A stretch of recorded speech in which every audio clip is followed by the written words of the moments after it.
This is the Wordlife show on Ujima Radio.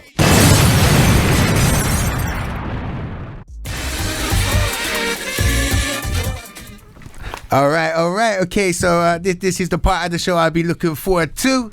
Okay, this is the interview segment. Now, I've been joined today by M.O.E. Come on, hello. Hello. And yeah, that last track that was on, that was one of yours, a great track. Who you repping? Thank you. That one, that was done about 2 years ago. Oh, for real? Yeah. That's what I'm saying. I got a lot of treasures in the chest. You know, that's music's timeless, isn't it? You know, I mean, you would never guess. But true say, we've had lockdown over that time as well. Mm-hmm. So it's not like people have been going out like they would have done until recently.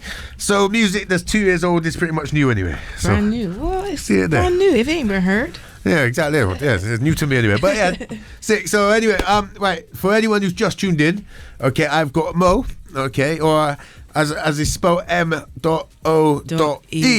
Now, I was going to say to you earlier on in the show, and I nearly got you to say it then, but for the interview, is it?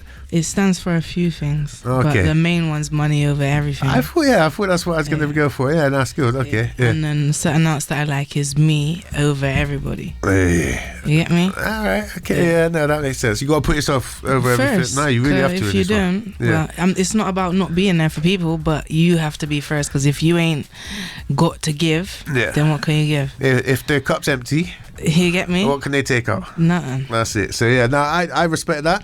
I think there's a lot of people that forget that as a basic life principle. It's a good foundation. And also, there's a lot of people that don't forget it, that are only out there thinking about themselves. You know what I mean? Yeah. So if you aren't looking after yourself, there aren't really necessarily other people that will be. So you've got to be doing that now.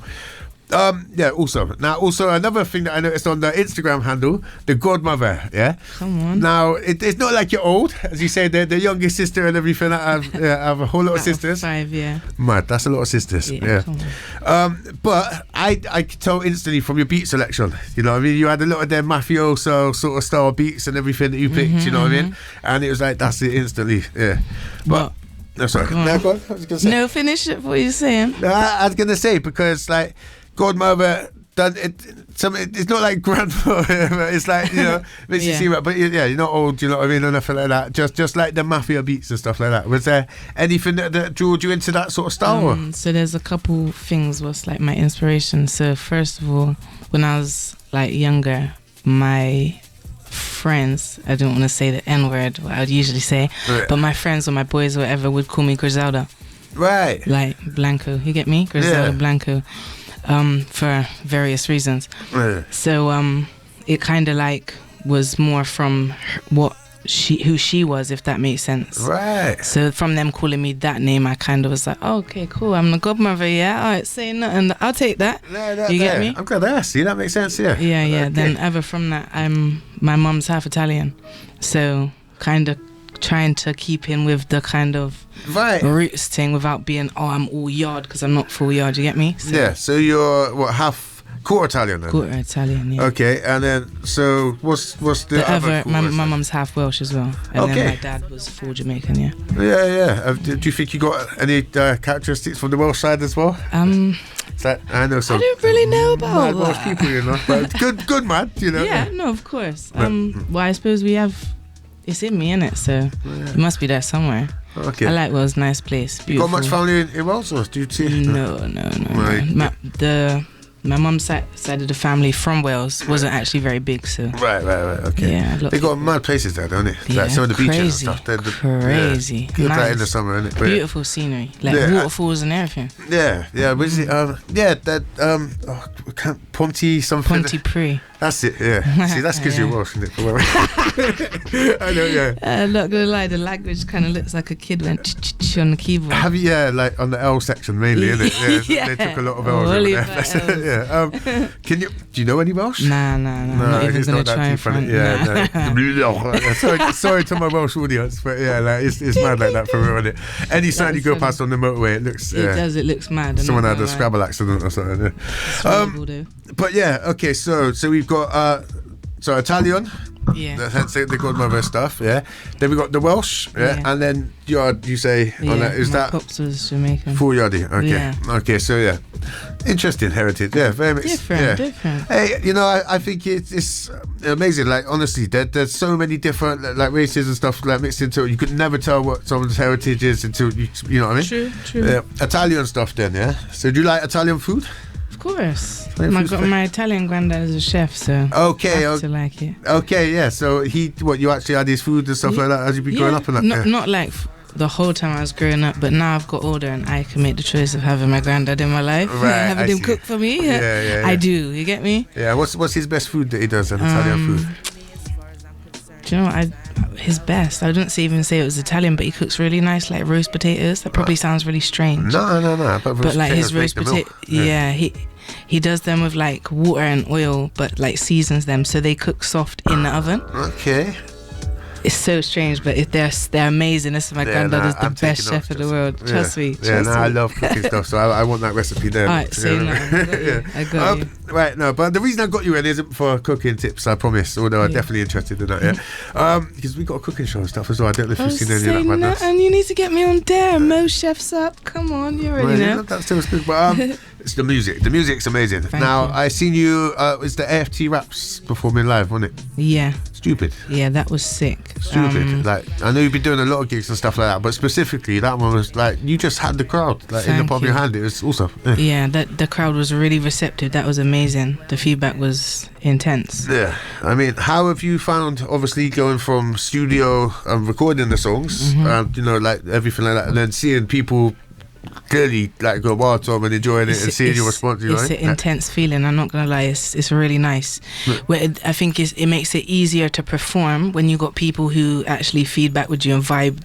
Does that make sense? Oh yeah, it's not about rapping to an audience that's giving you nothing back. No, believe me. No. So when you got people who are there for the music, whether they know your songs or not, if they vibe, that makes it, you get me? Yeah, so but when not they everyone can do that. I've seen a room full of vibing people have the wrong MC come on and just dead the crowd. Straight. They all suddenly got to go smoking for some reason. Go buy drink, toilet. Got other things to do. Like, you didn't have that at all. You literally was drawing more people. You know what I mean? I was seeing the people that was out smoking stay in for a bit longer because he was on. So that, you know what I mean? That's nice to know. It's the truth. It's definitely a good experience that I appreciate every second of it. Do you know what I mean? I do appreciate all of those people that do come from outside to come listen to me rap that might not necessarily know me or know any of my songs. Do you know what I mean? Yeah. Well, you definitely made fans that day. I can tell you that.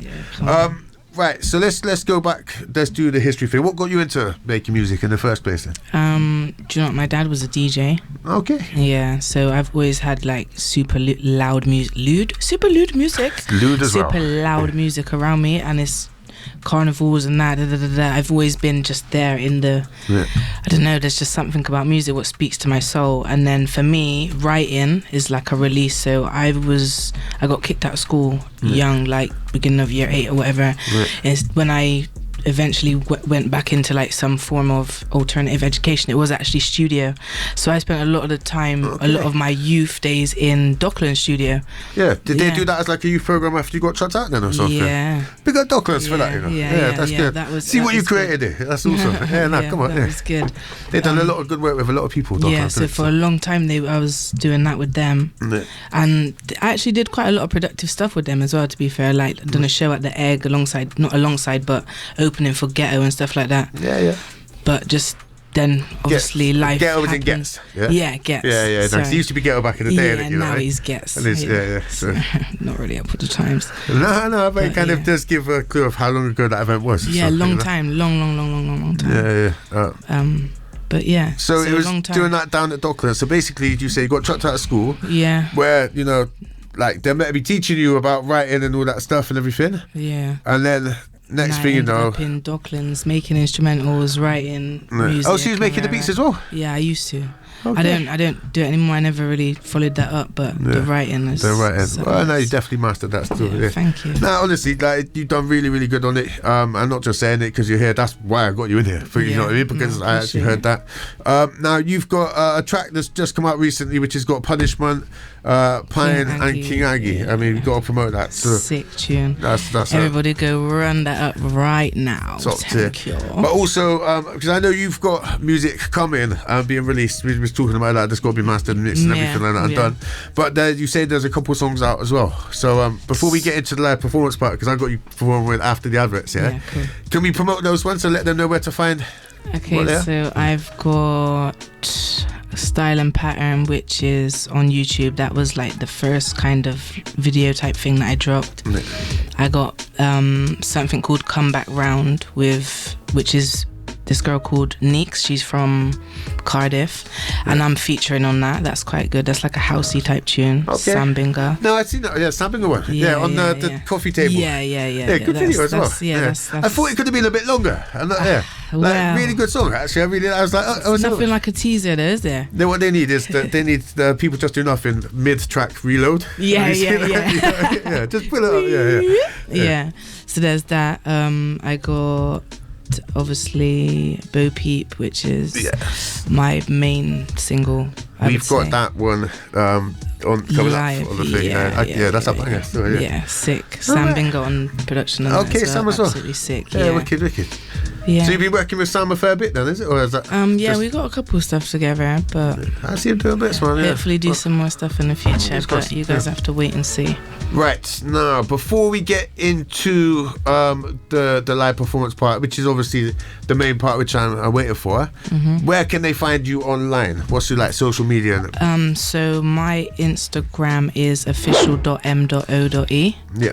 Bit long-winded, but it is what it is. It's official, you know. Follow me if you don't already. Show some love. And YouTube, it's not my YouTube yet, so it's not on my own thing. So if you want to find Bo Peep, type in M.O.E, Bo Peep SNM, and it will come up. Should be the top one.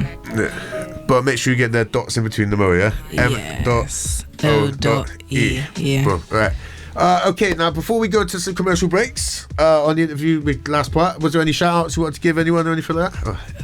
I just want to say big up everyone who I've worked with and who's worked with me, and everyone who's believed in me, and everybody who listens to my stuff. And yeah, I just want to say thank you. I'm not going to go name for name in case I leave anyone out, but I appreciate everybody. So, and Krazy for having me on the show, and everyone else who's present right now. Of course, we got to promote incredible good music, so that's what it is, you know.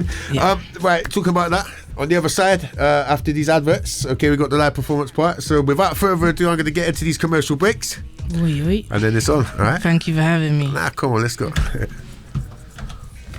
Make sure you're locked into the Wordlife show, hosted by myself, Krazy. Man, I've been doing this from day one. Every Tuesday from 8 till 10 p.m. Live on Ujima 98 FM for the hardest hip hop and grime bangers.